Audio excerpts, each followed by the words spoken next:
Soulful scriptures എവ്രിഡേയിലേക്ക് സ്വാഗതം. ക്രിസ്തുവിൽ പ്രിയപ്പെട്ട എല്ലാ സഹോദരീ സഹോദരന്മാർക്കും സ്നേഹം നിറഞ്ഞ സ്വാഗതം. നമസ്കാരം. ഇന്ന് നമ്മളൊരു വളരെ ഹൃദയസ്പർശിയായ ഒരു വിഷയമാണ് ചിന്തിക്കുന്നത്.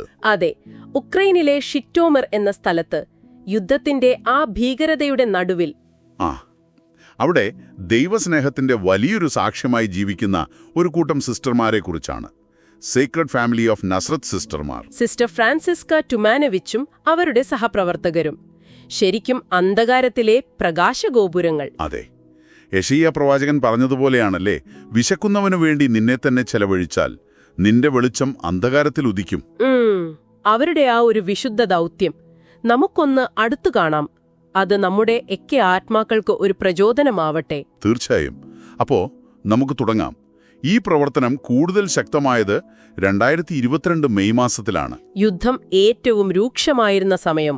അതെ, ആ സമയത്ത് ഏറ്റവും അത്യാവശ്യമായിരുന്നൊരു കാര്യമാണ് അവർ ചെയ്തത്. നിർണായക മേഖലകളിൽ ജോലി ചെയ്യുന്നവരുടെ, സന്നദ്ധ പ്രവർത്തകരുടെയൊക്കെ കുട്ടികൾ, അവർക്ക് സുരക്ഷിതമായിരിക്കാൻ ഒരിടം. ശരിയാണ്. അപ്പോ കെരത്താസ് നൽകിയ ചില മുറികളിൽ അവരൊരു കിൻഡർഗാർഡൻ തുടങ്ങി. ആ പ്രദേശത്ത് ക്രിസ്തീയ മൂല്യങ്ങളുള്ള കിൻഡർഗാർഡനുകൾ കുറവായിരുന്നു എന്നും കേട്ടു.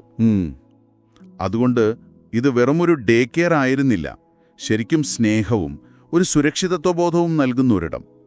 യേശു പറഞ്ഞില്ലേ, ശിശുക്കൾ എന്റെ അടുക്കൽ വരട്ടെ എന്ന്. അതെ, അതിന്റെ ഒരു പ്രായോഗിക രൂപം. തീർച്ചയായും. എന്നെ ഏറ്റവും ആകർഷിച്ചത് എന്താണെന്ന് വെച്ചാൽ ആ ചെറിയ കുട്ടികൾ, 4-5 വയസ്സുള്ളവർ. അവർ സമാധാനത്തിനു വേണ്ടിയും പട്ടാളക്കാർക്ക് വേണ്ടിയുമൊക്കെ പ്രാർത്ഥിക്കാൻ പഠിക്കുന്നു എന്നതാണ്. അത് സിസ്റ്റർ ഫ്രാൻസിസ്ക എടുത്തു പറയുന്നൊരു കാര്യമാണ്. ആ കുഞ്ഞുങ്ങളുടെ പ്രാർത്ഥനയ്ക്ക് വലിയ ശക്തിയുണ്ടെന്ന് അവർ വിശ്വസിക്കുന്നു. സങ്കീർത്തനത്തിൽ പറയുന്നത് പോലെ. അതെ, സങ്കീർത്തനം 8:2, ശിശുക്കളുടെയും മുലകുടിക്കുന്നവരുടെയും വായിൽ നിന്ന് നീ ശക്തി സ്ഥാപിച്ചു എന്ന്, ശത്രുവിനെ നിശബ്ദനാക്കാൻ തക്ക ശക്തി. അതൊരു വിശുദ്ധമായ ഇടം തന്നെ. അവിടെ ദൈവാത്മാവ് ചലിക്കുന്നുണ്ട്. തീർച്ചയായും. പിന്നെ കുട്ടികൾക്ക് മാത്രമല്ലല്ലോ അവരുടെ പ്രവർത്തനം. അല്ലല്ല, അവിടെ ഒരു കുടുംബസഹായ കേന്ദ്രം കൂടിയുണ്ട്. അത് ആ സമൂഹത്തിന് വലിയൊരു അനുഗ്രഹമാണ്.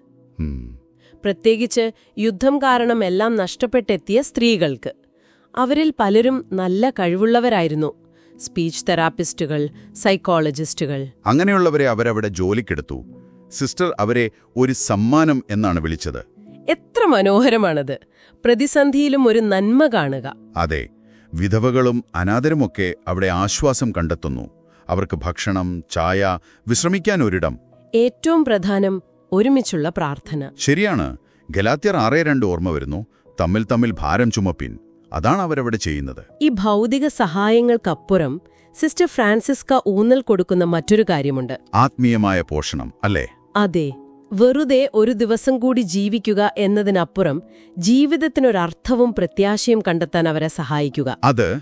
അത് യോഹന്നാൻ 10:10 യേശു പറഞ്ഞതിനോട് ചേർന്നു പോകുന്നു.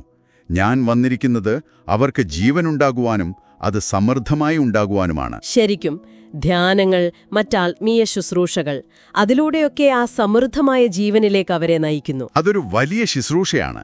എല്ലാത്തിനും മുകളിൽ നിൽക്കുന്നത് അവരുടെ ആ ഒരു സമർപ്പണമാണ്, ആ ത്യാഗം. അതെ, യുദ്ധത്തിന്റെ നടുവിൽ വേണമെങ്കിൽ അവർക്ക് സുരക്ഷിതമായ ഒരിടത്തേക്ക് പോകാമായിരുന്നു. പക്ഷെ അവർ പോയില്ല. ആ ജനങ്ങളോടൊപ്പം നിൽക്കാൻ തീരുമാനിച്ചു, എല്ലാ അപകട സാധ്യതകളും അറിഞ്ഞുകൊണ്ട് തന്നെ. റോമർ 12:1 പറയുന്നത് പോലെ ഒരു ജീവനുള്ള യാഗം. അതെ, ഇത് കേൾക്കുമ്പോൾ നമ്മൾ ഓരോരുത്തരും ചിന്തിക്കണം, എനിക്കെങ്ങനെ ഈ ലോകത്തിൽ ക്രിസ്തുവിന്റെ കൈകാലുകളായി പ്രവർത്തിക്കാൻ കഴിയും? ശരിയാണ്.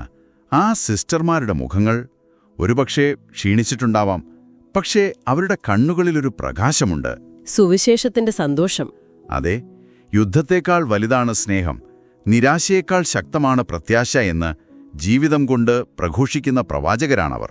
2 കൊരിന്ത്യർ 4 പറയുന്നതുപോലെ, ഞങ്ങൾ എല്ലാവിധത്തിലും ഞെരുക്കപ്പെടുന്നു, എങ്കിലും തകർന്നു പോകുന്നില്ല.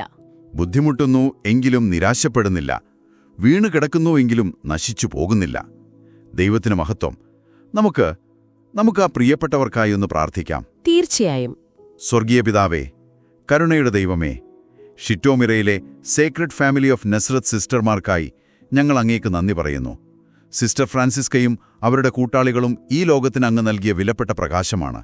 അവരുടെ ആ നിസ്വാർത്ഥമായ സ്നേഹത്തിനും അചഞ്ചലമായ വിശ്വാസത്തിനും ഞങ്ങൾ നന്ദി പറയുന്നു. സങ്കീർത്തനം 91.4 വാഗ്ദാനം ചെയ്തതുപോലെ അവിടുത്തെ ചിറകുകളുടെ കീഴിൽ അവരെ കാത്തുകൊള്ളണമേ.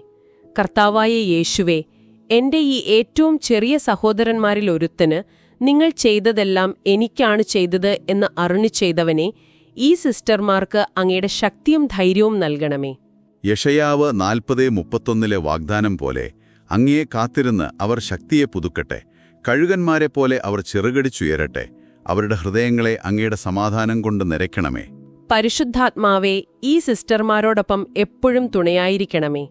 അവർ പരിപാലിക്കുന്ന ഓരോ കുഞ്ഞിനായും, അവർ ജോലി നൽകുന്ന ഓരോ സ്ത്രീക്കായും, അവരുടെ സ്നേഹവും ശുശ്രൂഷയും സ്പർശിക്കുന്ന ഓരോ ആത്മാവിനും വേണ്ടി ഞങ്ങൾ പ്രാർത്ഥിക്കുന്നു. യോഹന്നാൻ 16:33 അങ്ങ് നൽകിയ ആ ധൈര്യം, ഞാൻ ലോകത്തെ ജയിച്ചിരിക്കുന്നു എന്ന അങ്ങയുടെ ഉറപ്പ് അവരുടെ ഹൃദയങ്ങളിൽ എപ്പോഴും ദീപ്തമായി നിൽക്കണമേ. ഈ പരിപാടി കേൾക്കുന്ന ഓരോ വ്യക്തിയെയും അങ്ങ് അനുഗ്രഹിക്കണമേ.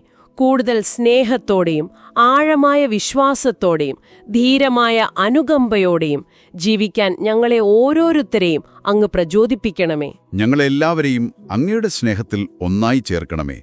ഞങ്ങളുടെ കർത്താവായ ക്രിസ്തു വഴി ഞങ്ങൾ അപേക്ഷിക്കുന്നു. ആമേൻ. ആമേൻ.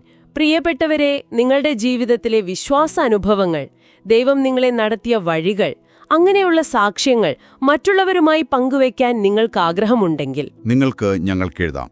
ഞങ്ങളുടെ ഇമെയിൽ വിലാസം soulfulscriptureseveryday@gmail.com എന്നാണ്.